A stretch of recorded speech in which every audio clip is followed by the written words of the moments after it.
In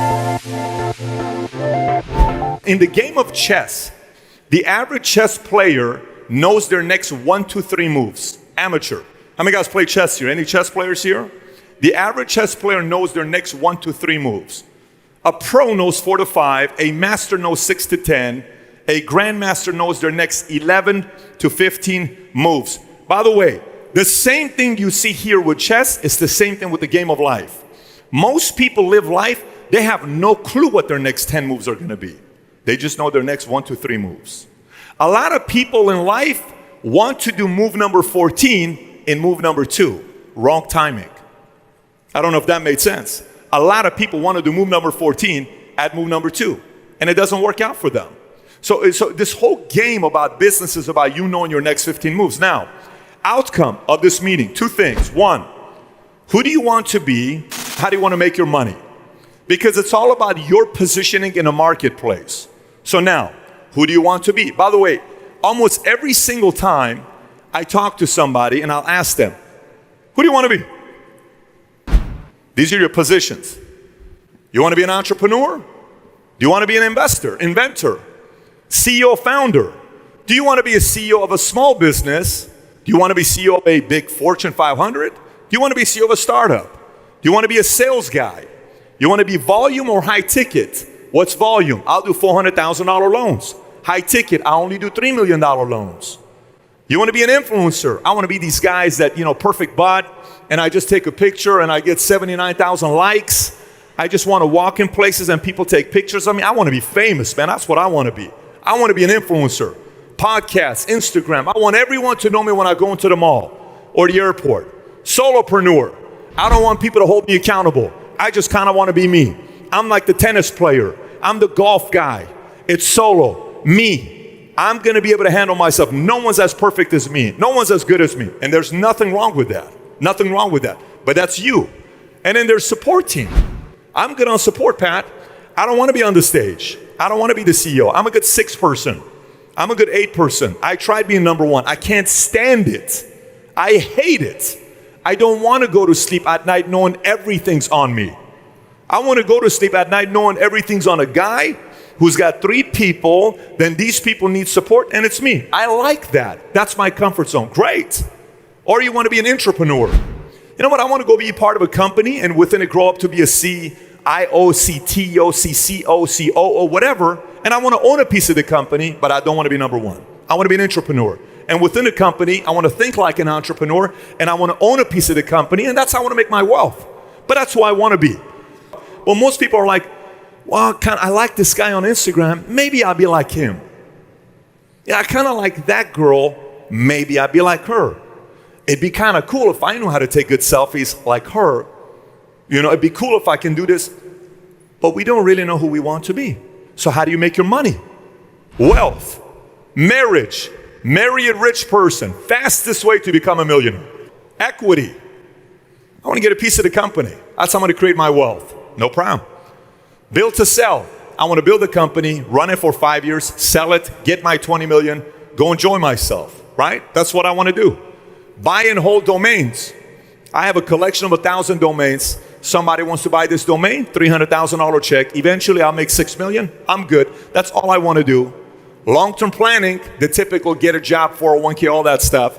Lottery, be an influencer. If I become an influencer and every time people want me to do a certain shout out, $5,000, $3,000, $8,000, that's who I want to be. Proprietary product, use my product. I keep 20%, you keep 80%, but it's my product. Invest. I want to invest in a business, let somebody else do the work, and I make the return on the money. Sue somebody. I like to sue people. Like somebody will say, I want to sue. If I sue the right person, make a couple $1 million. There's a lot of people that become millionaires suing people. Anybody knows anybody that's made money suing people? There's a lot of people in America. Guys, I remember I went to a meeting one time. This guy's giving a talk. He says, do you know why kids in America are obese? Why are we experiencing so many kids being heavy? So one guy says video games, one guy says this, one guy said, he says, let me show you a statistic. He shows the statistic of parks in America. Dramatic drop off by 70% shutting down. He says, do you know why? Let me show you why. Then he shows lawyers go sit at parks all day waiting for a kid to drop off, hit their elbow, crack the elbow. Oh, is that your son? That's not fair. It's the city's fault. It's the city's fault. Come here, let me see that arm. Perfect. I will represent you. He's feeling good. Are you hurt as a mother? I will get you $1 million. You deserve $1 million for this, Mary. I will take care of you. They go to the city, they sue the city, get $1 million.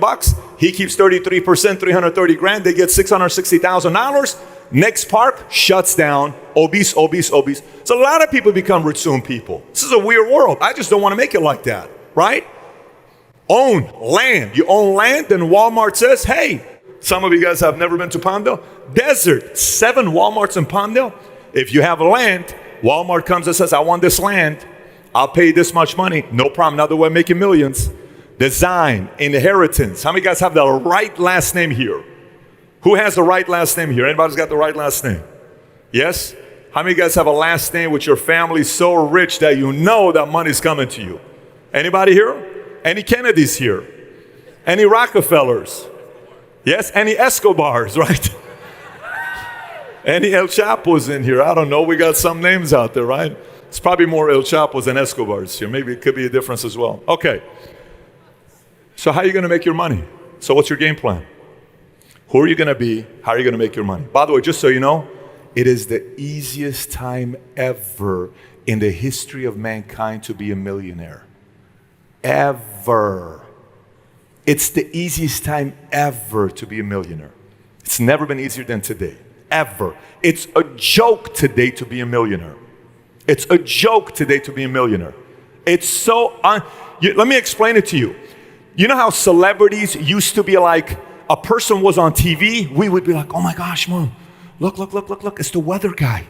It's the weather guy, Mom, it's Burger King, it's 1998. It's the weather guy. Oh my gosh, it's the weather guy, Mom, it's crazy. Today, oh hey John, what's up? You know why? Why? Because people follow YouTubers more than they follow weather guys. Instagram influencers have more following than a weather guy does. It's no longer a big deal to be a celebrity. Just so you know, social media, here's what it did. It made the whole celebrity thing gone. There is no more value at being a celebrity.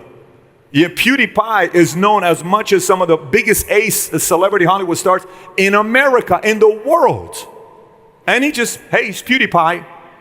Regular guy, Logan Paul, Jake Paul. It's a complete different game today. Being a celebrity is so easy today. Making millions is so easy today. Your strategies is what needs help. So let's talk about it. Where most people struggle, lens and language. Let me speak about lens first. Earlier, a guy comes to me and he starts talking to me and he says, hey, you know, Patrick, we were at the, how many guys were at the CEO at the luncheon that they had? Who was at the luncheon deal, right? Who was at this luncheon when this one kid was talking to me? Where is he at? I want to find him. I'm not going to call him out. I just want to find him. Is he CEO package guy or no? Are you anywhere here? Wink at me. I got big eyes. I'll find you. Okay. All right. Let me tell you what this kid did. So he comes up to me. Here's how he starts it. He says, Patrick, I can't even tell you, you've changed my life. Your content is incredible. It's absolutely ridiculous. I learned so much from you. And he goes for 30 seconds. No one's doing that so far because they just want to come and ask a question because it's another person. I'm thinking like this is getting somewhere. And then he says, here's my card. If you ever want to buy any real estate in Nevada, Vegas, just call me. And I said, do you know what you just did? He said, what? I said, what you just did to me is like a guy at a bar going to a girl and saying the following thing. Saying, hey, you're so stunning. You're so beautiful. Oh my gosh, you're the hottest thing here. If you ever want to go to bed, call me. I'm like, you're serious? I said, so let me get this straight. Your lens here is you're just looking at everybody as a customer. That's a wrong lens. That's a small lens. He says, what do you mean? I'm not coming like that. I said, you are. But the guy had a good attitude about it. I said, let me give you a story. Years ago, I had a guy, right before me, another guy came up to me and he said, Pat, actually I saw his face. He says, Pat, we know the same name. A guy named Eli Dafish, right? Where's the guy that said Eli? Did you say Eli? So he comes to me and he says, hey, Pat, we know a same name, a guy named Eli. And I told him who Eli was to me. I was 21 years old when I met Eli at an event by LAX airport. So I get close to Eli. I get invited to his 50th birthday party. I go to his house. I'm a nobody. I'm selling gym memberships at Bally Total Fitness. A guy comes to me. He's one of the biggest attorneys in Vegas. He comes to me. And he says, so I said, so what do you do? He says, I'm an attorney for Hollywood, this is who I'm an attorney. He gave me some big names. I'm like, okay. He says, what do you do? I said, I work at Bally's. He said, oh yeah, so you run the casino in Vegas. I said, no, I'm the weekend assistant manager at Bally Total Fitness, right? Oh, and you know Eli? Yeah. I said, oh, okay, very cool, good to meet you, right? I stayed the night. At the end, I'm washing the dishes for this lady. Her name is Jelena. It's his wife. I'm washing the dishes. I talked to Eli. I say, Eli, how can I help you? He says, Patrick, you can't really help me in any way but one way. I said, what is it? I said, my son's in prison for 9 years. I said, okay. He says he did something he shouldn't have done. I said, what prison is he at? Men's Colony. Anybody knows Men's Colony near San Luis Obispo? You don't know it? It's not a good prison. It's a hardcore prison, like Mara Salvatrucha. You know what I'm saying? Like it's a hardcore prison, okay? So he says, none of my friends and relatives want to go visit this guy. His friends won't want to go there. I said, I'll go. He says, you sure? I said, absolutely. He says, but this is not a regular, I said, do background check, whatever. They got my background. It took 30 days. I go to prison. I'm sitting there all day with them, in there. He says, that guy shanked that guy. He was in the hole. He just got out. He's just telling, and he's sitting like this. He says, Patrick, just sit. I'm not even kidding with you guys. He's sitting like, I never forget this day. We took a picture. I got the picture till today. Picture was taken 2001. So I come back. Eli's emotional. He's like, I can't believe you just did that for me. I said, buddy, what do you mean I did that for you? It's your son. He says, how can I help you? I said, I don't know. He says, here's the 600 most influential name I know. You can use my name to call them to help you out with it, whatever you want. I said, you're serious? He said, yes. It's okay. I came back. I called them. One of the contacts introduced me to another person, who introduced me to another person, who introduced me to another person, who introduced me to another person, made me $30 million. One contact. Why? Because I didn't say, hey, you want to go to bed? No, I went and I said, how can I help you? Almost everybody in this room, all you have to do is just take the lens off you have, put a different lens on.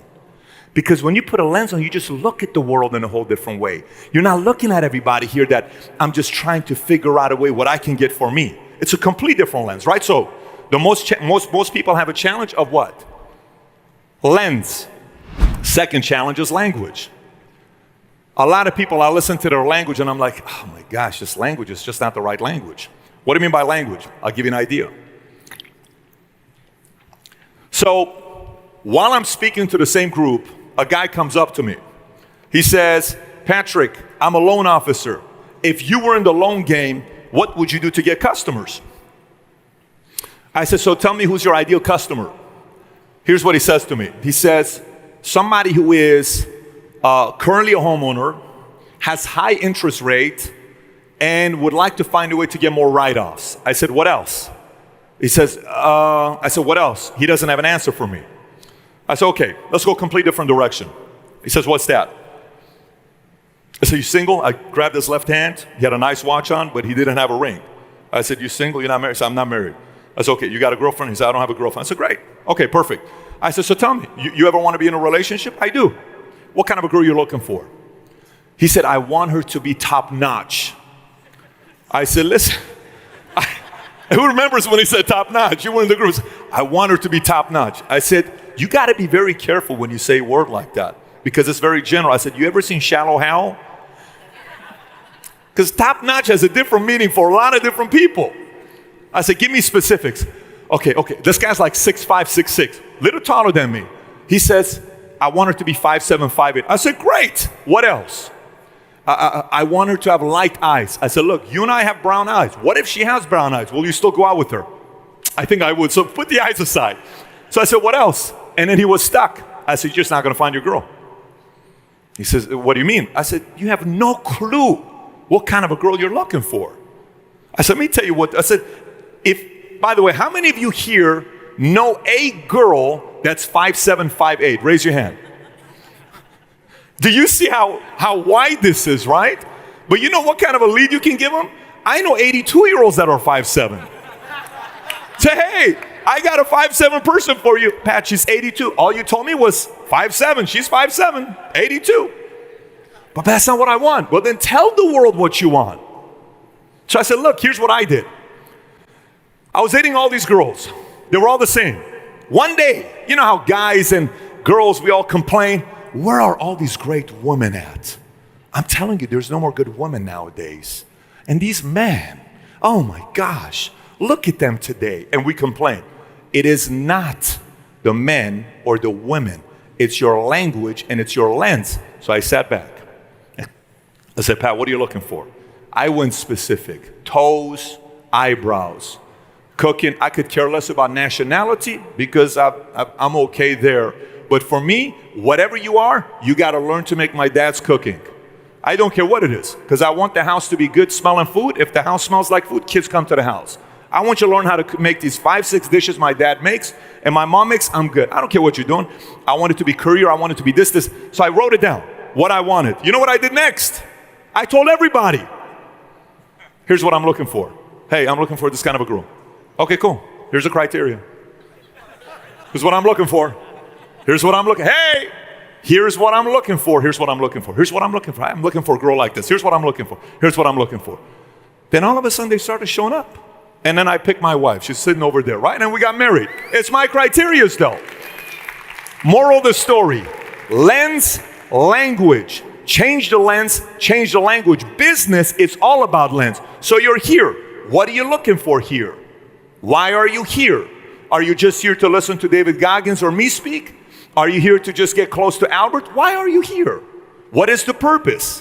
What is your lens? What's the language you got to speak to get what you want? Those two need to adjust. Let's continue. Next part. No matter who you are in this room, guys interview me in the back, and he asked me this question. He said, do you remember when you made your first million? You know how they do the speed round stuff in the interview and they kind of ask you questions? Tell me the first thing that comes to your mind when you say this. He says, your first million. I said, I don't remember. And he went off track. He said, why don't you remember? Because it wasn't a big deal. It was like, if it was million, I would have slowed down. I don't remember the first million. So, oh, really? I said, yeah, I don't. He said, so tell me why. So then we went in. I said, look.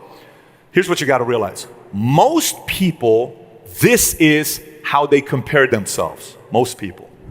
See, in every single level in life, there is an 80% in that group. Then there's what? 20%. Then there's 1%. What does this mean? Let me explain. In this room, raise your hand if you've made less than 6 figures in 2019 so far. Raise your hand. If you made less than 6 figures in 2019, guys, we can either have a regular meeting, and if you come to my meetings, I'm disciplined. I don't screw around. I don't like to waste your time or my time. If I'm asking you, let's participate together.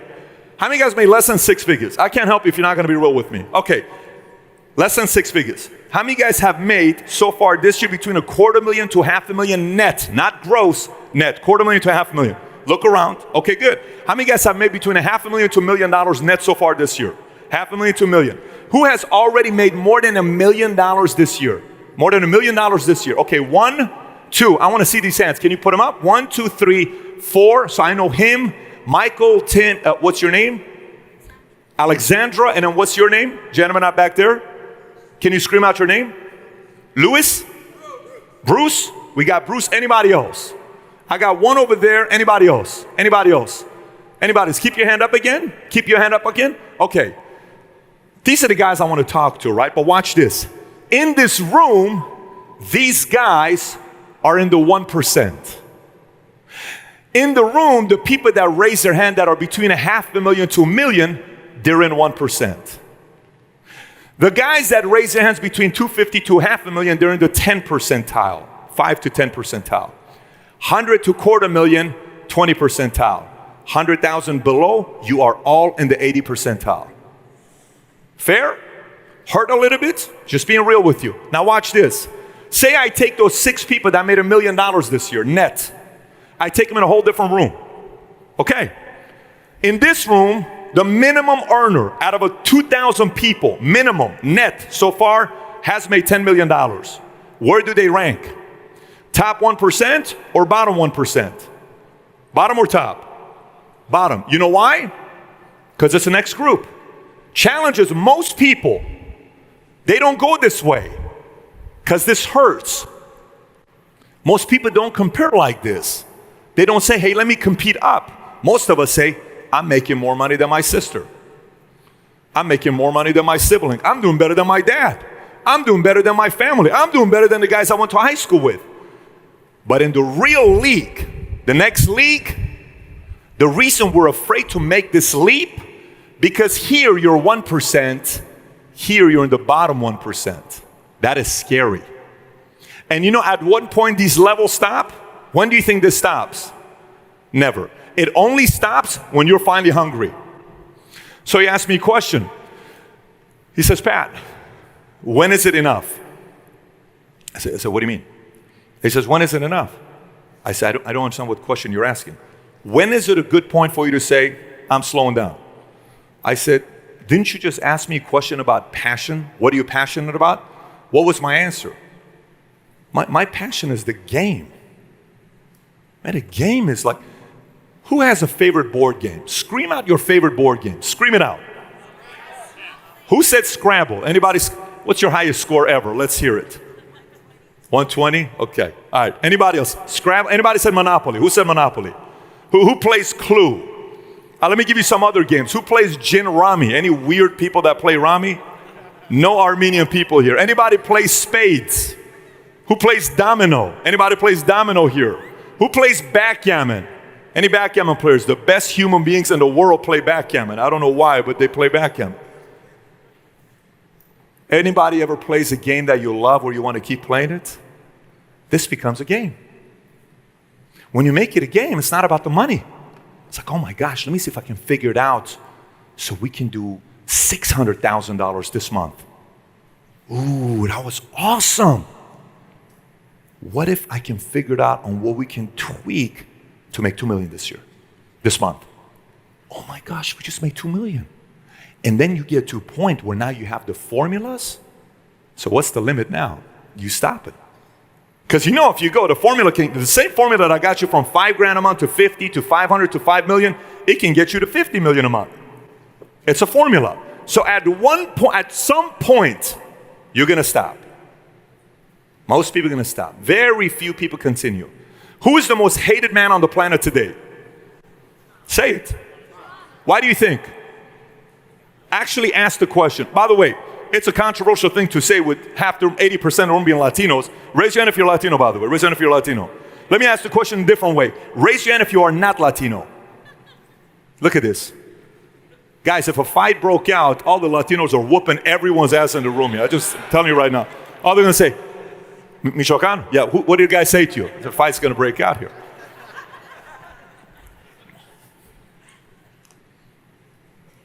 At what point do you want to stop? What point? So you'll see people are going. At some point, everybody stops. I'm not going to continue. This is enough for me. My belly's already full.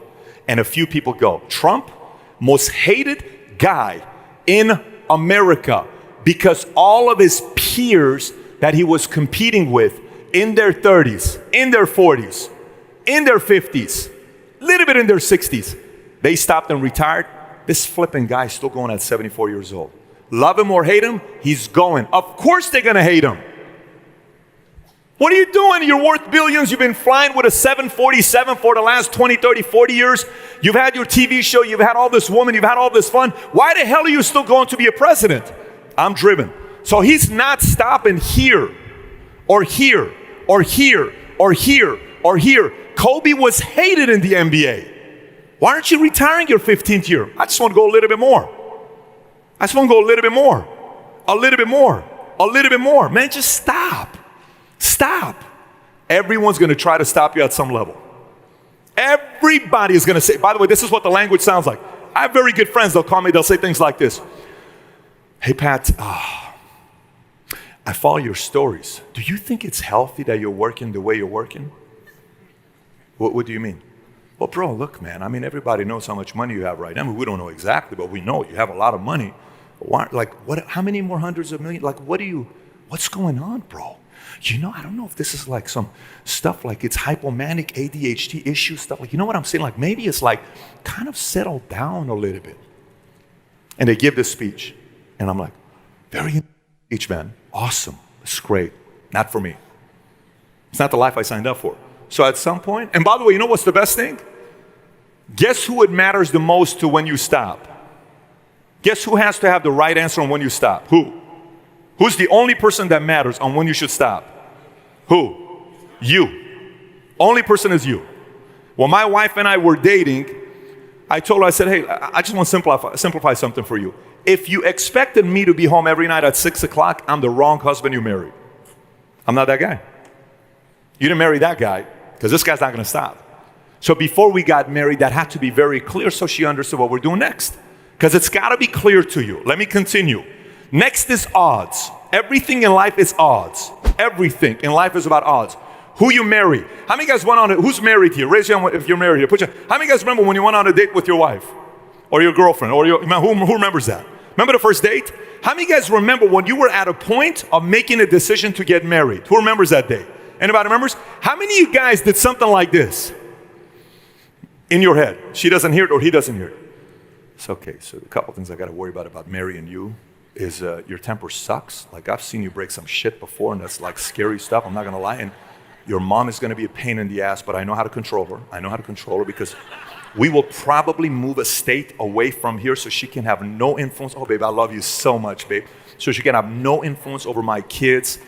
And then your sister is a little bit annoying when she brags about her Louis and her USC degree because she knows I didn't go to USC. I went in for, Cal State type of stuff. But I can handle her. She's fine because she doesn't make more money than me, so I'm not worried about her. And you've kind of been with a lot of girls in the past, so hopefully that's out of your system. Probably a 30% chance you're never going to cheat on me. Let's get married. It's good. Tell me you didn't do that in your head. Yes or no? Of course you did that. Every man does it. Well, you told me you've been with 7 men. The math says 3 times 21. I'm still okay with 21. I'm just hoping it wasn't like 2 at the same time, but who's ever gonna find out? Okay, but did you guys ever shoot any videos? Would you ever tell me if that ever comes out, kids are gonna be embarrassed. But you're hot and you're good in bed, but you're terrible with finances and you have this one smell that sometimes like I can't stand. I don't know if I can do this. I just think it's me. This is not gonna work out. Who's ever broken up with somebody for the weirdest reason that you never ever told them? Raise your hand here, right? Because this is what you're doing. You're doing this in your head. All you're doing and nobody knows is odds. It's all about odds. Odds are this is not gonna work out. Odds are this is not somebody I wanna do business with. So you gotta put your odds in your side. So life is about making decisions, okay? Everything about decision-making process is about odds, everything. You need a system that helps you make the best possible decisions with the best possible odds in your favor. Once you have the system, everything can be flowed through you. Everybody wants to say the best skill or the key to success is hard work, marry the right person, faith, all this other stuff. If there's one thing I want to pass down to my kids, it's for them to have a decision-making process that they learn from their dad. Whatever they do from there is completely up to them. But it's a decision-making process. I want to pass this down to them. The rest is on them. They can figure out what God they want to believe in, what political side they want to believe in, what kind of money they want to make, what industry, who they want to marry, who they want to be friends with. But I need this system to be passed on to them. Systems, boring. But systems is what helps you scale from employee to sales leader, to business owner, to CEO founder. Once you get to this point, I was a terrible CEO at first because I didn't pay attention to systems. Because systems, what is exciting about systems? You know how sometimes you guys go to these conferences and you're there for 3 days and everybody says what? You can do it. Life is good. I'm telling you, you were made to do something big.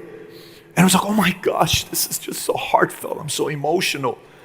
And then you leave, you're so motivated for a day, 2 days, a week later, like, yeah, but what do? I didn't really learn a lot. But damn, I was motivated for a day. And I have nothing to do. And then you go to some meetings where you're kind of like, okay, These 7 things I do, and then you do it, you're like, oh my gosh, I just went from 300,000 to 720. It's these things that stuck with you. It's systems. So you got to find systems for yourself. So now, effective systems to create momentum, to maintain momentum, then to advance momentum.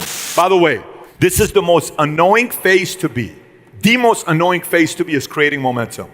These are the days you're working 18, 20-hour days, and it seems like nothing is going your way. How many of you guys have had a week of hard work and nothing in your business improved? Who knows what I'm talking about? How many of you guys have done it for a month and you're like, oh my gosh, what a waste of a month, right? But what you're not realizing, if you can't go for a month, your skin is getting thicker. Then all of a sudden you have some momentum. And then when you get momentum, if you get cocky, you lose this. Then you go back here. Do you know why most 50-year-olds don't want to start a business? Because at one point they did, and they knew how much it took to create momentum, and then they got momentum, and they lost momentum, and they didn't maintain momentum, and they went back here, and they don't want to do it again. They don't want to do it again. How many of you guys have met some sharp 45, 50-year-old men and women who are not teeing it up anymore? They're just settled. Anybody knows people? Their biggest fear is they know what it takes to create momentum. They just don't want to do it. But they won't tell you. Remember how we talked about marriage relationships? People don't tell everything to each other, but we make the decisions. No 50-year-old's going to tell you, dude, the reason why I don't want to do this is because I just don't want to work that hard. And they'll find a different excuse to go on around. Some of you guys are in this room. I met some 50-year-olds in this room. You'll find a way to manipulate yourself into sabotaging yourself on why you shouldn't pay the price. I'm a grandma now. I'm a grandfather now. This is not something you need to do. I need to stay home. That's all ways of you selling yourself. Your language is preventing you from getting to the next level. And then advancing momentum, this is the fun part. This is when you make money that you know you're not worth. Anybody knows what I'm talking about? Like you're like, babe, did we just make $600,000 this month? Yeah. Does anybody know? We have no clue what the hell we're doing, babe. Like, babe, we better not tell anybody. Act like we know what we're doing. Act like it. Okay, yeah, that's all. Okay, good. Babe, we made $600,000. What the hell is going on? That's advancing momentum. Now you're getting overpaid, and no one in the marketplace knows about it. You go around, people are thinking, oh my God, this guy's a genius. No. You were willing to go through the pain of creating and maintaining momentum. Now you're getting rewarded at advancing momentum. Advancing momentum was like when you seem like you're godlike. Oh, you are out of this world. You come from a planet called, where they produce Zeus and Hercules, and you're one of those people. No, you're not. You just went through the tough times. So speed, your best friend in business is speed. And most people don't understand speed. You know how people say things like, you gotta be urgent. Who's heard things like that? You gotta exponentially grow your business. Okay, well, what the hell does that mean? Well, you gotta work harder and faster. And it's speed. Okay, explain it to me. I'm going to break speed down to 4 different things. Anybody knows which car this is? Any Ferrari fans? Yes, obviously we got a couple of them here. This is an older Ferrari than this one. Watch this. 1977 Ferrari, 308, did 0 to 60 in 8.1 seconds. How many in here have a Chevy Astro van that does 0 to 60 in 8.1 seconds? You know what? By the way, Ford Focus does 0 to 60 in 8.1 seconds. A Ford Focus today in 1977 is a Ferrari. How weird is that? Think about that. If we would have taken like Ford Focus back to 77, people, oh my gosh, look how fast this thing is. It's crazy. 8.1 second Ferrari. 20 years later, 4.9 seconds. 20 years later, 2.9 seconds. That's the one, 2.9 seconds. What do you think is going to happen in 2037? 0.9 seconds. How many guys here say, no way in the world, 0.9 seconds? How many guys here, based on this, you're like, shit, we're going to 0.9 seconds? You understand what I'm saying to you? The entire game is speed. Here's what's crazy. Most people think it's impossible to go to 0.9 seconds. But most people thought this was the fastest car in the world, 8.1. No. Everything about your business is you constantly figuring out ways to tweak your business to increase what? Speed. When you increase speed, exponential growth takes place. 4 types of speed you have in business. Let's talk about it. Speed number 1, functioning speed. Functioning speed is your support system. Sil and Albert put this event together. Sil is part of functioning speed, but they have a lot of support people that are helping put this event together. They are part of the functioning speed. Your assistants, processors, supporting cast. So the more support equals more functioning speed. Next, processing speed. Processing speed is how quickly you get something from A to Z.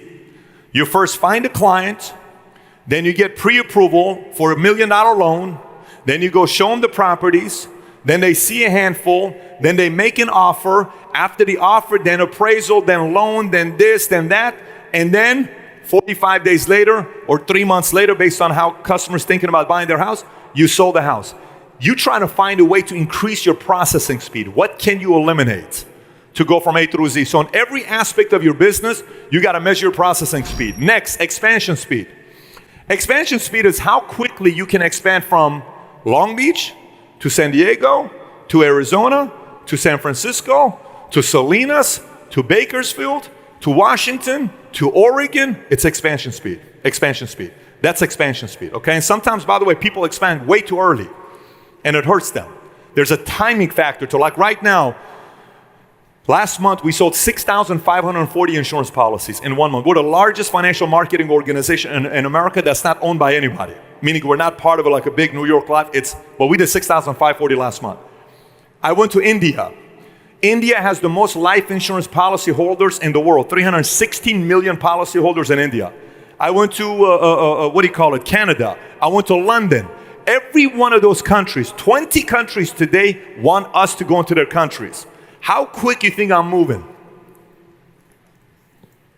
I'm not going right now. I'm not, because I still have a bunch of markets in the US I'm not in. If I all of a sudden stretch my leaders too thin and I move him to India and I'm moving, so expansion speed has also got to be calculating on how you do it. Some people go too fast, they lose their savings that they have in place. There's a formula to it. So how quickly you expand. Last one, timing speed. What's timing speed? Timing speed, the easiest way to tell you is this. If your wife is changing and you're in the bedroom and she's changing and you all of a sudden say, babe, do you think we need to go get some personal trainers? Terrible timing. What are you saying? What are you saying, babe? Are you saying something? No, babe, I was just thinking about we should get some personal trainers and work out, spend time together. No, I know what you're saying. Do I look fat? Timing speed, right? Business is all about timing. When do I run this initiative?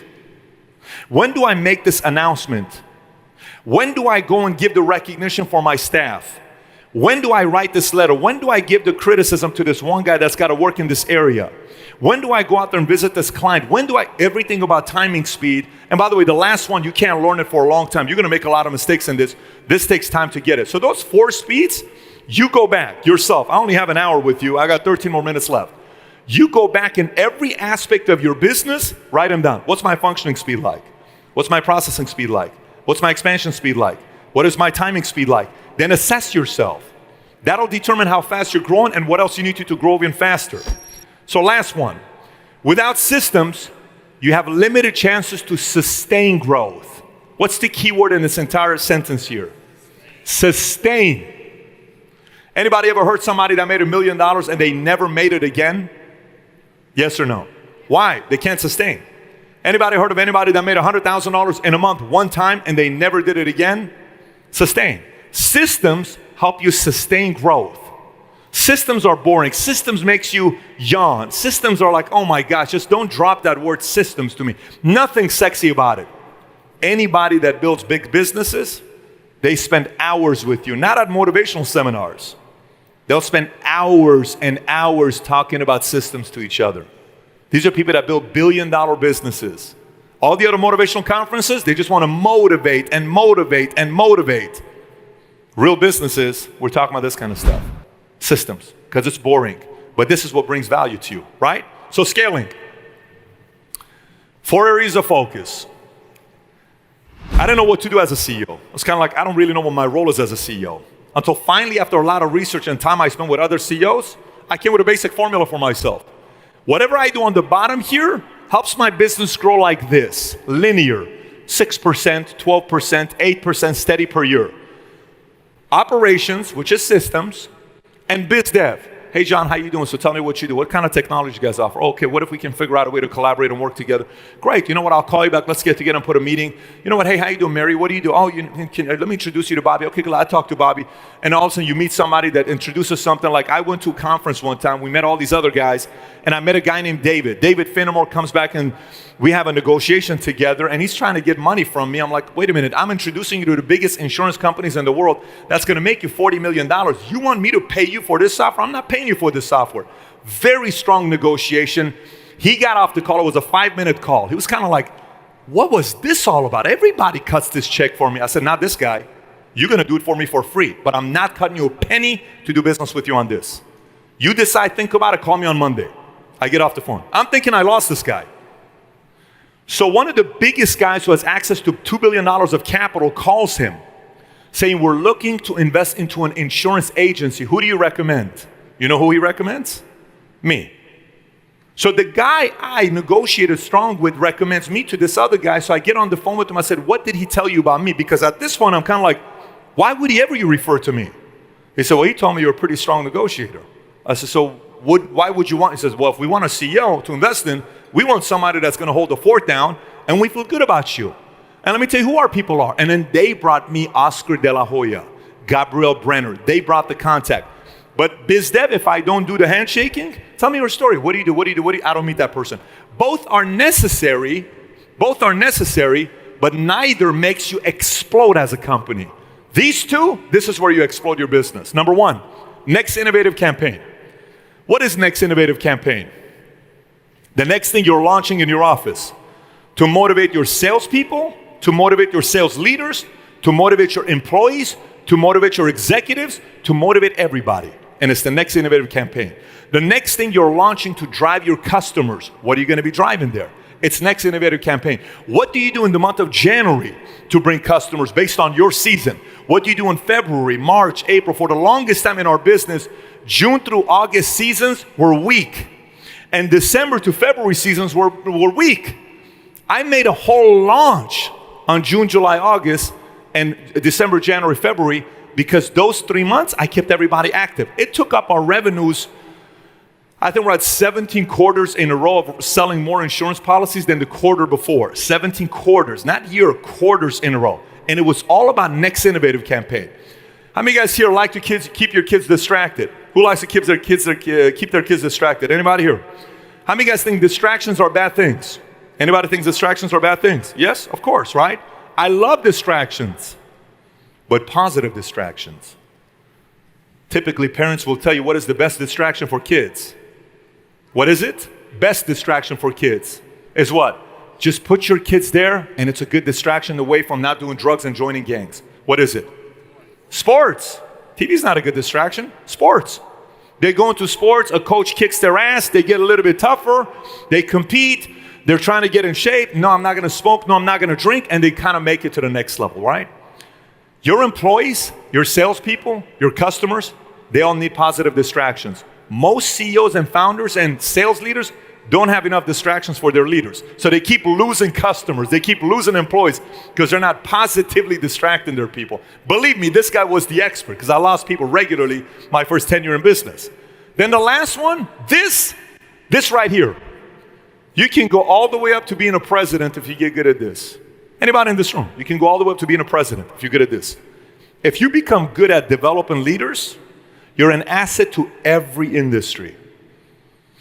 Anybody that became a CEO of Uber and all this other guy, you think the CEO's expertise is getting a cab and all this other stuff? No. Those people get hired because they mastered leadership development.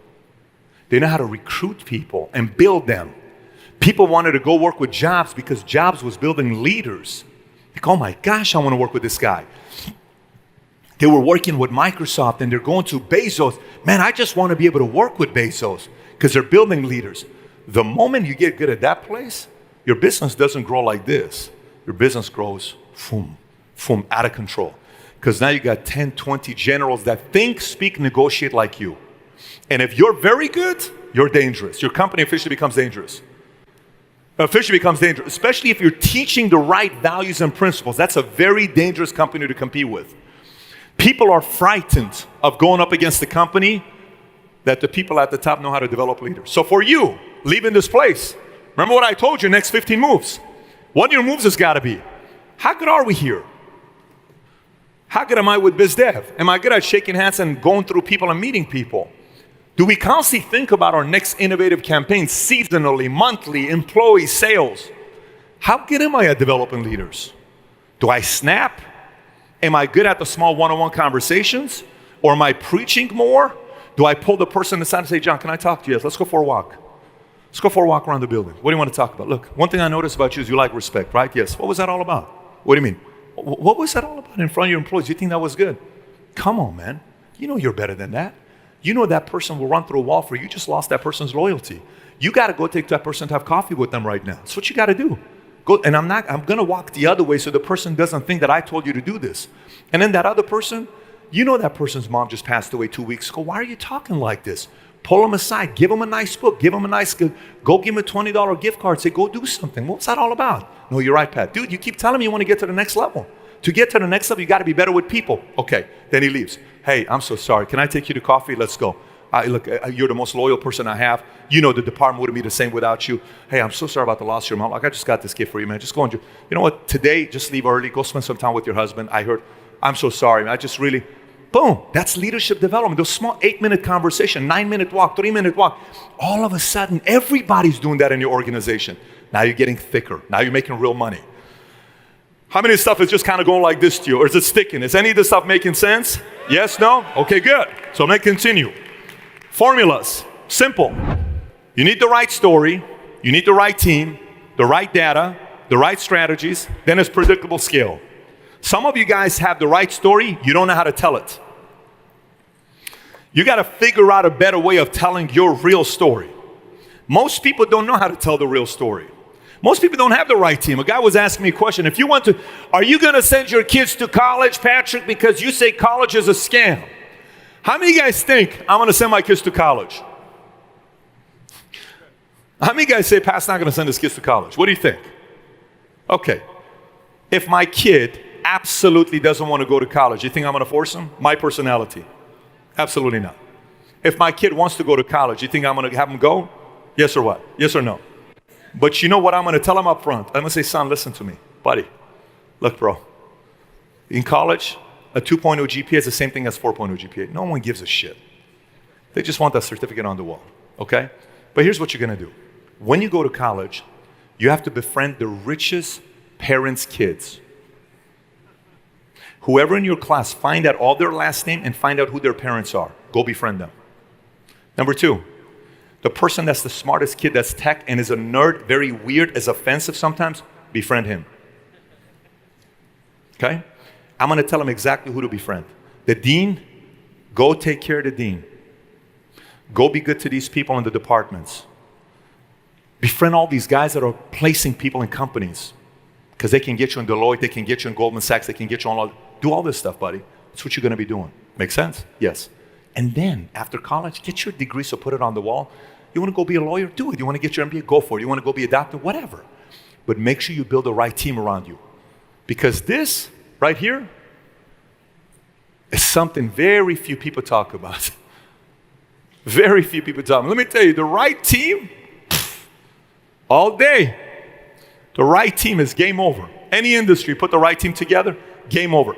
All I'm teaching people is build the right team. So right story, right team, right data you study, right strategies, then you predictably scale. Constantly over and over again. So your next move, we're at the end. I got 2 minutes left here to wrap up. You guys got one more day here. I think Albert's got a surprise to make to everybody here, which is going to be interesting. He may or may not do it today. He may do it tomorrow. I heard tomorrow you guys got some good speakers that he'll have back here to speak to you guys. But this entire session of me speaking was for you to think about your next what? 15 moves. 15, not just your next move, your next 15 moves. So for some of you guys, how many of you guys want to stay in contact with us, stay close to us and communicate with us? Here's what you got to do. Connect with me, text me directly here. This is my text. I will respond back. It's my text. It just may take a while. Text me directly. Every time we have some update stuff that we do, this is off valuetainment. This is not just valuetainment stuff. This is off valuetainment, things that we do. This is a way for us to stay connected together. Typically when I do keynotes, I don't have a long time with you, but if you guys want to do something with the vault, that's 3-4 day conference. You can find out about that. We'll be launching the location here soon. And that's something we do for 3-4 days where I'm going about things like this from 8 in the morning till 9 at night for 3-4 days together. Manual, the whole 9 that we do together. But I want to wrap up with this part. I cannot tell you how much I respect people who are great students, who keep their word, who are disciplined, who want to commit to their family, who in every aspect of their life, they want to improve. And everything I just explained to you, one time Albert and I were speaking, and I indirectly challenged him in front of an audience. And he knew what it was, but I didn't give his name. But he knows what it was. If he ever wants to say it, he will. If he doesn't have to. So then I noticed he caught it. And then he called me a couple months later. He says, "Hey, Pat." I said, "Yeah, what's up?" He says, "When you said," and I think you even asked me about this a week ago. I think we talked 30 minutes ago, like he asked me a week ago, right? Was it a week ago? I think it was a week ago. He asked me a question. He says, "Pat, remember that one thing you said 6 months ago or 4 months ago?" I said, "Yeah, what about it? Was that directed to me?" What was my answer? I said, "Absolutely it was." And he says, "You know what I've done the last 4 months?" I said, "Tell me." And he gave me what he did for the last 4 months. He said, "Pat, I got to tell you, my life is a whole different life, man. I've never been this energized. I've never been this good at leading, building, all this. I've never been like this before." What is the moral of the story? This isn't for me to pump up Albert. It's already an event. He doesn't need to validate himself. I mean, 2,000 people showed up here. Yeah, all these people. So it's not like he needs another validation. I'm sharing this with you because so many of you can have that kind of a story the next 12, 24, 36 months, and you ought to. We have social media today. It's the great equalizer. Back in the days, only great fighters could kill people. At the moment they came out with the gun, a 5-foot woman, 110 pounds, can go against a guy like me because it's the great equalizer. Today, Facebook, YouTube, Instagram, Snap, all that stuff combined together made the great equalizer where you can go up against celebrities, where you can go up against people that are TV, where you can go up against companies that are 20, 30, 40, 50, 100 times bigger than you because it's the great equalizer. But you got to take advantage of it. He was a great student. He was disciplined. He and his wife worked together very closely, and look at what they're built here together. So with that being said, thank you so much for your time, guys. Appreciate you. Thank you.